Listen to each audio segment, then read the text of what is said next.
हम कोई ज्योतिष की निंदा नहीं कर रहे। मैं खुद, हमारे साथ जितने, मुझे नहीं आता पर हमारे पंडित जी सब जानते हैं।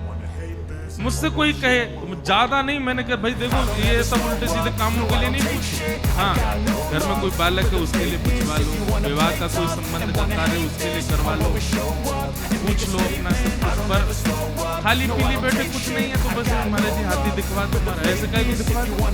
अरे भाई धर्म पर विश्वास रखो, चलो आगे। एक बहुत अच्छे ज्योतिषाचार्य थे,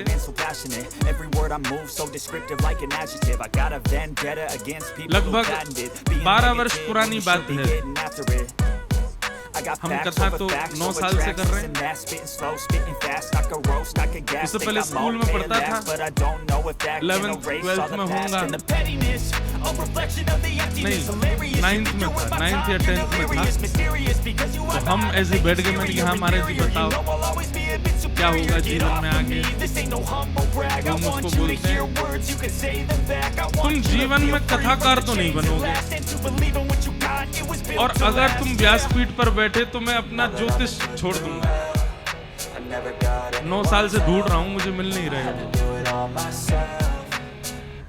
अब इसमें ज्योतिष की निंदा नहीं, आपके कर्म में और आपको अपने ऊपर यदि भरोसा है आप हर वस्तु प्राप्त कर सकते हो।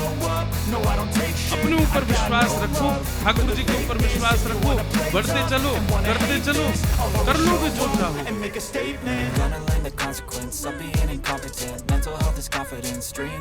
मैंने एक बात कही थी कि हम सबकी एक लाइन ड्रॉ करते हैं बस ठाकुर जी, और उसमें बीच बीच में एक डॉट बना देते हैं कि इन डॉट्स पे इसको 2 अपॉर्चुनिटी मिलेंगी, एक सही एक गलत। अगर ये सही चुनेगा तो सीधा चलेगा, गलत चुनेगा तो फिर लाइन नीचे की तरफ जाएगी। ठाकुर जी हमको सही गलत मार्ग पे नहीं भेजते, वो तो केवल 2 मार्ग दे देते हैं सामने। पूड़ी भी बनी है, रोटी भी बनी, तुम क्या खाओगे? पेट दोनों से भरेगा।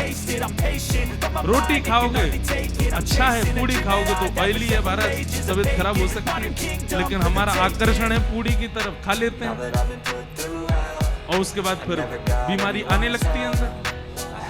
पेट दोनों से भर रहा है। ठीक वैसे ही ठाकुर जी 2 अपॉर्चुनिटी आपके सामने दे देते हैं, एक ये है, एक ये है।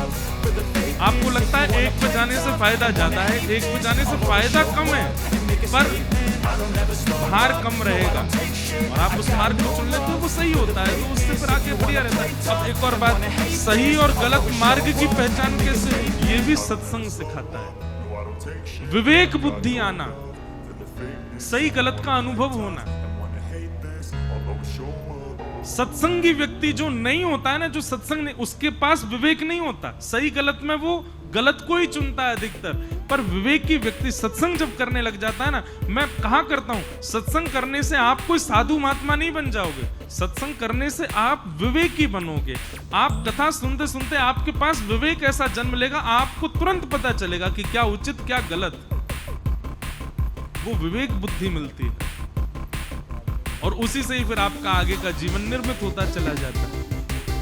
इसलिए ज्योतिष का सम्मान कीजिए, जरूरत पड़ने पर ही केवल उसका आश्रय लीजिए, उसी पर आशर्तु मत रहिए।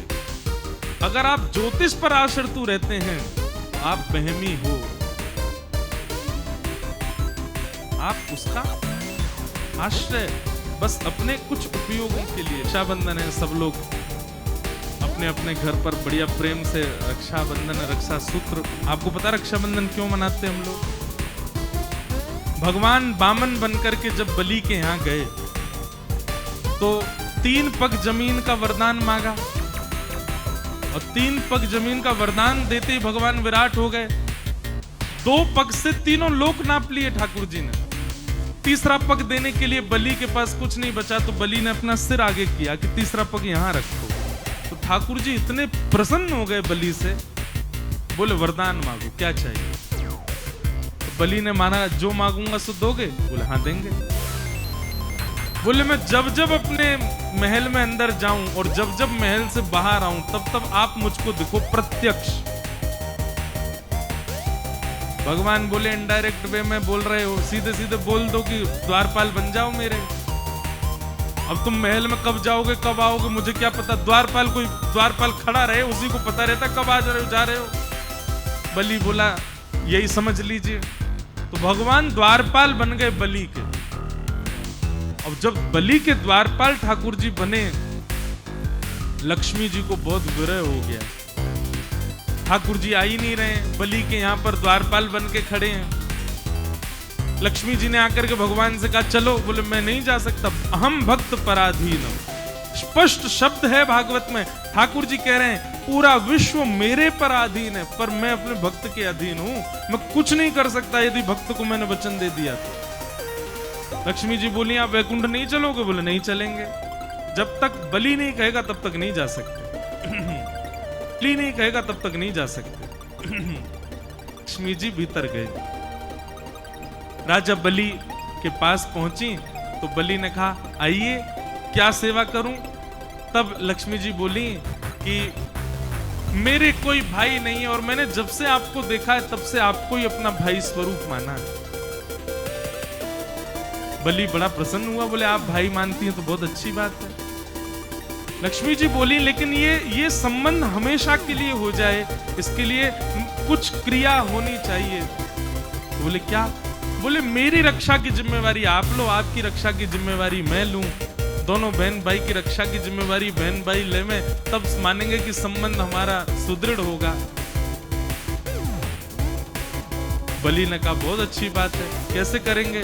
बोले तो एक काम करते हैं, हम एक सूत्र आपके हाथ में बांध देते हैं, जैसे आजकल मॉडर्न वे में उसको फ्रेंडशिप बैंड कह देते हैं, या फिर अपने प्रेम का द्योतक हम कुछ ना कुछ भी दे देते हैं। एंगेजमेंट में अंगूठी पहना देते हैं, किसी से प्रेम हो उसको गले में हार पहना देते हैं।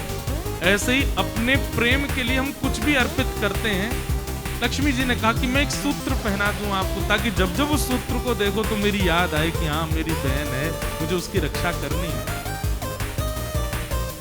और उसके बदले आप उपहार मुझको दे देना, उस उपहार को जब मैं देखूंगी तो मुझे भी स्मरण आएगा मेरे भाई हैं, मुझे उनकी रक्षा का भाव रखना है। बलि बोले ये बहुत अच्छी बात है, लाओ सूत्र बांधो। तब लक्ष्मी जी ने उनको सूत्र बांधा और सूत्र बांध करके दोनों हाथ आगे किया, भैया हमको उपहार दो। बलि ने कहा क्या चाहिए उपहार में? बोले तुम्हारा द्वारपाल जो है इससे हमारा ब्याह करा दो। बलि बोले अरे वो द्वारपाल नहीं है, जगत पिता परमात्मा परब्रह्म नारायण साक्षात परमेश्वर हैं, वो तो मेरी भक्ति से रीछ के द्वार पर खड़े हैं, वो द्वारपाल थोड़े। बाहर से ठाकुर जी झांक के देख रहे हैं अंदर क्या चल रहा है, मुझे आज बरी करके ले जाएगी कि नहीं। बेचारे ठाकुर जी वहीं खड़े हैं बलि के यहाँ।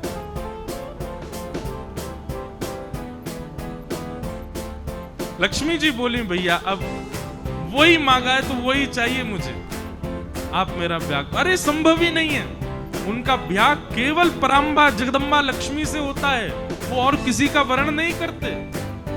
ये कहते ही वो कन्या लक्ष्मी के रूप में प्रकट हो गई। बोले मैं लक्ष्मी ही हूं, आपने लक्ष्मी के हाथों से सूत्र धारण करवाया है, मैं आपकी सदा के लिए बहन हो गई हूं, कृपा करके मेरे प्राणनाथ को मुझे वापस करके भेज दो। तब बलि ने कहा ऐसे नहीं दूंगा, आप विवाह मांगा है तो फिर मेरे ही भवन में आपका विवाह होगा, मेरे सामने। मैं दुनिया तो कन्यादान करती है, मैं पुरुष दान करके दूंगा, तब ले जाना। ऐसा भाव बताते विनोद में। तो फिर ठाकुर जी का विवाह हुआ और जिस प्रकार कन्यादान होता है ऐसे ठाकुर जी का दान किया बलि ने, लक्ष्मी जी को ले जाओ। तब से ये प्रथा है कि श्रावणी के दिन ये हम लोग रक्षा सूत्र अपनी बहन से बंधवाते हैं और उसी को रक्षाबंधन का उस दिन भैया वो साक्षात लक्ष्मी है, उनको प्रणाम करो, उनको वंदन। सब भाई लोग ध्यान से सुनो, उनको प्रणाम करो, वंदन करो, चरण छुओ, छोटी बड़ी जो भी है। और सुनिए पैर एक हाथ से नहीं छूने चाहिए, दोनों हाथ से छुओ और हो सके तो सर रख के प्रणाम करो, लक्ष्मी स्वरूप मानो।